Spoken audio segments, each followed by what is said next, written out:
창백한 피부는 저주인가, 혹은 그만이 가질 수 있는 무기인가. 도쿄 야나카의 낡았지만 정갈한 아틀리에. 초여름의 햇살이 눈부시게 쏟아지는 창가에 쿠로카와 아오이는 서 있었다. 24의 젊은 예술가.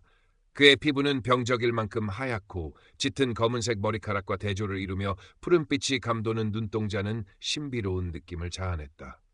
하지만 그 신비로움 뒤편에는 깊은 그늘이 드리워져 있었다. 그는 마치 햇빛을 피해 숨어든 밤의 존재처럼 세상의 소란함과는 거리를 둔 채 자신만의 세계에 침잠해 있었다. 커튼은 반쯤 내려져 실내에는 부드러운 어둠이 감돌았다. 아오이는 곧 있을 신세기 아트 어워드 출품작 마무리 작업에 몰두하고 있었다. 캔버스 위에는 섬세하지만 어딘가 슬픈 분위기를 담은 그의 내면이 펼쳐지고 있었다. 아오이 군, 이번엔 정말 느낌이 좋아. 꼭 좋은 결과 있을 거야. 아틀리에 문을 열고 들어선 이는 그의 유일한 친구이자 독립 큐레이터인 사토 유키였다. 활기찬 그녀의 목소리가 아틀리에의 정적을 깨뜨렸다. 유키는 아오이의 재능을 누구보다 먼저 알아보고 지지해주는 존재였다. 하지만 아오이는 유키의 격려에도 불구하고 쉽게 자신감을 갖지 못했다. 과거 존경했던 스승으로부터 들었던 모욕적인 말이 그의 뇌리에 깊이 박혀 있었다. 너의 그 하얀 피부는 그림자조차 너무 선명해서 어둠을 표현하기엔 부적합하다. 그 말은 날카로운 유리 조각처럼 그의 자존감을 핥히었고 예술계의 권위와 편견에 대한 깊은 회의감을 심어주었다. 신세기 아트 어워드 1차 심사 결과 발표일. 아오이는 초조하게 결과를 기다렸다. 다행히 그의 이름은 합격자 명단에 있었다. 하지만 기쁨도 잠시, 면접 심사에서 그는 운명의 장난처럼 아카기 타이가와 마주하게 되었다. 타이가는 유명 예술가 집안 출신으로 젊은 나이에 미술계의 실세로 군림하고 있었다. 건강하게 그을린 구릿빛 피부, 값비싼 명품으로 치장한 화려한 외모, 그리고 모든 것을 꿰뚫어 보는 듯한 오만한 눈빛. 그는 아오이와 모든 면에서 대척점에 서 있는 존재였다. 타이가는 아오이의 작품을 형식적으로 훑어보더니 입가에 비웃음을 머금은 채 말했다. 쿠로카와 씨의 작품은 뭐랄까 그림자가 참 선명하군요. 그 피부색 때문인가? 독특하긴 한데 대중들이 이해하기엔 좀 어렵지 않을까 싶기도 하고. 그의 목소리에는 노골적인 조롱과 무시가 담겨 있었다. 아오이는 과거 스승에게 들었던 말이 날카로운 비수처럼 다시 한번 그의 가슴을 꿰뚫는 것을 느꼈다. 온몸의 피가 싸늘하게 식는 듯했다. 그는 간신히 표정을 갈무리했지만 타이가의 눈빛은 그의 상처를 정확히 알고 있다는 듯 즐기고 있었다. 면접장을 나온 아오이는 깊은 절망감에 휩싸였다. 모든 것을 포기하고 싶었다. 야나카 골목길을 힘없이 걷던 그의 어깨를 누군가 붙잡았다. 유키였다. 그녀는 아오이의 표정만 보고도 모든 것을 짐작한 듯했다. 아오이군 괜찮아? 그 자식 뭐라고 했어? 유키는 타이가의 반응에 분노하며 아오이를 위로했다. 그녀는 타이가가 과거 아오이의 스승과 가까운 사이였으며 그의 평판이 미술계에서 썩 좋지 않다는 정보를 알려주었다. 그 인간 말 따위에 네 재능을 묻어버릴 거야? 이대로 물러서면 그놈들이 원하는 대로 되는 거라고. 유키의 단호한 격려에 아오이는 겨우 마음을 다잡았다. 그날부터 유키는 타이가의 과거 행적과 비리에 대해 본격적으로 조사하기 시작했다. 생각보다 많은 정보들이 흘러나왔다. 그의 화려한 성공 뒤에는 무명 작가들의 아이디어를 도용했다는 의혹, 공모전 심사에서의 불공정 시비, 심지어 여성 작가들에 대한 성희롱 루머까지 꼬리에 꼬리를 물고 이어졌다. 유키는 익명의 예술 비평 블로그 검은 팔레토를 개설하여 이러한 의혹들을 하나씩 조심스럽게 수면 위로 끌어올리기 시작했다. 예술계의 작은 파문이 일기 시작했다. 한편 아오이는 유키의 지지에 힘입어 다시 붓을 들었다. 그는 자신의 가장 큰 콤플렉스이자 트라우마의 근원이었던 하얀 피부와 그림자를 정면으로 마주하기로 결심했다. 그는 자화상 시리즈를 시작했다. 그의 하얀 피부는 때로는 성스러운 빛을 발하는 순수함으로, 때로는 세상의 모든 어둠을 빨아들이는 심연으로 표현되었다. 그림자는 더 이상 부정적인 존재가 아니었다. 그것은 빛의 존재를 증명하는 필연적인 동반자이자 그의 내면을 비추는 또 다른 거울이었다. 작업은 고통스러웠지만 동시에 상처를 치유하고 자신을 찾아가는 과정이기도 했다. 그의 작품은 이전보다 더욱 강렬하고 도발적인 메시지를 담기 시작했다. 검은 팔레트의 글들이 조금씩 반향을 얻자 타이가는 위기감을 느끼고 배후를 찾으려 혈안이 되었다. 그의 의심은 자연스럽게 아오이에게로 향했다. 타이가는 미술계의 인맥을 총동원하여 아오이가 어렵게 잡은 작은 개인전 기회를 무산시키려 했고 그에 대한 악의적인 소문을 퍼뜨렸다.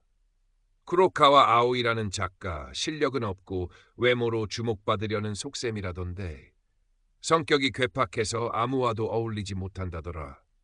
아오이는 더욱 깊은 고립감에 빠졌지만 오히려 작업에 더욱 몰두하며 내면의 분노와 저항 의지를 캔버스에 쏟아냈다.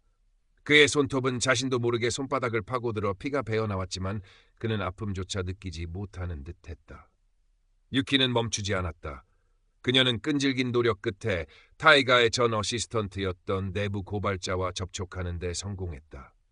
그 내부 고발자는 타이가의 비리를 입증할 결정적인 증거, 작품 대작 지시 녹취 파일, 미술품 거래 장부 조작 내역, 심지어 심사위원 매수 정황이 담긴 이메일까지 유키에게 넘겨주었다.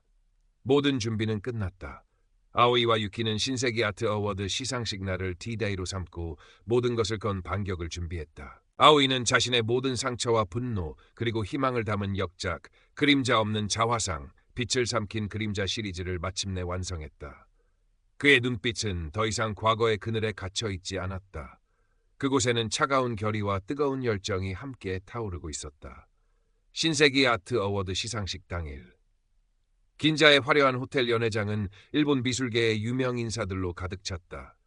샹들리의 불빛 아래 값비싼 드레스와 턱시도를 차려입은 사람들이 웃고 떠들며 샴페인을 기울였다. 심사위원장 자격으로 단상에 오른 타이가는 거만하고 자신감 넘치는 목소리로 일본 미술의 미래에 대해 열변을 토했다. 그의 구릿빛 피부는 조명 아래 번들거렸고 그의 말 한마디 한마디에 사람들은 박수갈채를 보냈다. 예상대로 수상자 명단에 아오이의 이름은 없었다. 타이가는 만족스러운 미소를 지으며 마지막 수상자를 호명했다. 모든 시상식이 끝나고 축제의 열기가 최고조에 달한 순간이었다. 연회장의 모든 대형 스크린이 일제히 검은 화면으로 바뀌더니 곧이어 충격적인 영상이 재생되기 시작했다. 영상에는 타이가의 추악한 민낯이 고스란히 담겨 있었다. 대작 지시 녹취, 장부 조작 증거, 피해자들의 떨리는 목소리로 이어지는 인터뷰. 그는 제 아이디어를 훔쳤습니다. 그는 자신의 지위를 이용해 저를... 영상이 재생되는 동안 연회장은 물을 끼얹은 듯 조용해졌다. 사람들의 얼굴에서 웃음기가 사라지고 경악과 불신의 표정으로 바뀌어갔다. 동시에 주요 언론사 기자들의 휴대폰으로 유키가 보낸 증거 자료들이 일제히 전송되었고 SNS는 실시간으로 폭주하기 시작했다. 아카기타이가 미투, 미술계 적폐청산과 같은 해시태그가 순식간에 트렌드를 장악했다. 연회장은 아수라장이 되었다. 타이가는 새하얗게 질린 얼굴로 스크린을 바라보며 어쩔 줄 몰라 했다. 그의 오만했던 표정은 온데간데 없었다. 같은 시각 야나카의 낡은 아틀리에. 아오이는 그림자 없는 자화상, 빛을 삼킨 그림자라는 제목으로 게릴라 전시회를 열었다. 그의 전시는 유키가 미리 연락해둔 몇몇 양심적인 예술 비평가들과 젊은 작가들, 그리고 SNS를 통해 소식을 접한 사람들의 발길로 북적였다. 아틀리에의 좁은 공간은 그의 강렬하고 도발적인 작품들로 가득 차 있었다. 그의 하얀 피부는 때로는 성스럽고 연약한 순수함으로, 때로는 세상의 모든 모순과 부조리를 응시하는 날카로운 시선으로 표현되었다. 빛과 어둠, 진실과 거짓, 소외와 저항이라는 주제가 그의 작품 속에서 격렬하게 충돌하고 또 화해했다. 그의 하얀 피부는 더 이상 숨겨야 할 결점이나 트라우마가 아니었다. 그것은 그의 예술 그 자체였고 세상의 편견에 맞서는 가장 강력한 무기였다. 관람객들은 숨을 죽인 채 그의 작품들을 응시했고 몇몇은 조용히 눈물을 훔치기도 했다. 아오이는 자신의 작품 앞에 조용히 서 있었다. 그의 푸른 눈동자는 깊고 고요하게 빛나고 있었다. 타이가의 몰락은 한순간이었다. 모든 명예와 권위는 땅에 떨어졌고 그는 미술계에서 사실상 퇴출당했다. 한때 성공과 건강함의 상징이었던 그의 구릿빛 피부는 이제 탐욕과 허위, 그리고 추문의 낙인처럼 여겨졌다. 그를 따르던 사람들은 썰물처럼 빠져나갔고 그의 곁에는 아무도 남지 않았다. 이 사건은 일본 미술계의 폐쇄성과 권위주의에 대한 큰 경종을 울렸고 젊은 작가들을 중심으로 자성의 목소리가 터져나오기 시작했다. 변화의 바람이 불기 시작한 것이다. 아오이의 게릴라 전시회는 엄청난 성공을 거두었다. 그의 작품은 국내외 미술계로부터 뜨거운 주목을 받았고 그의 용기 있는 행동은 억압받던 많은 젊은 예술가들에게 큰 영감과 희망을 주었다. 그의 하얀 피부는 더 이상 이질감이나 연약함의 상징이 아니었다. 그것은 독창성과 순수성, 그리고 불의에 맞서는 저항 정신의 아이콘으로 새롭게 재평가되었다. 사람들은 그의 작품에서 깊은 슬픔과 동시에 강인한 생명력을 발견했다. 몇 달 후 아오이와 유키는 야나카의 한적한 골목, 낡은 창고를 개조하여 작은 대한예술공간 아틀리에잉을 열었다. 이곳은 배경이나 외모, 성별이나 지위에 상관없이 누구나 자유롭게 창작하고 서로의 다름을 존중하며 교류할 수 있는 해방구였다. 아틀리에의 벽에는 다양한 배경을 가진 젊은 예술가들의 자유분방하고 개성 넘치는 작품들이 걸려 있었다. 아오이는 더 이상 과거의 그림자 속에 자신을 가두지 않았다.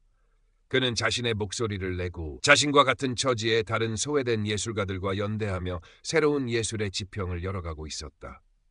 어느 밝은 오후, 아오이는 아틀리에 그림자의 창가에 서 있었다. 예전에는 그토록 피하려고만 했던 눈부신 햇살이 그의 하얀 얼굴 위로 부드럽게 쏟아지고 있었다. 그는 더 이상 햇빛을 두려워하지 않았다. 그의 곁에는 유키와 동료 예술가들이 함께 밝게 웃고 있었다. 아오이의 입가에도 잔잔한 미소가 떠올랐다. 그의 푸른 눈동자는 이제 막 시작된 새로운 희망과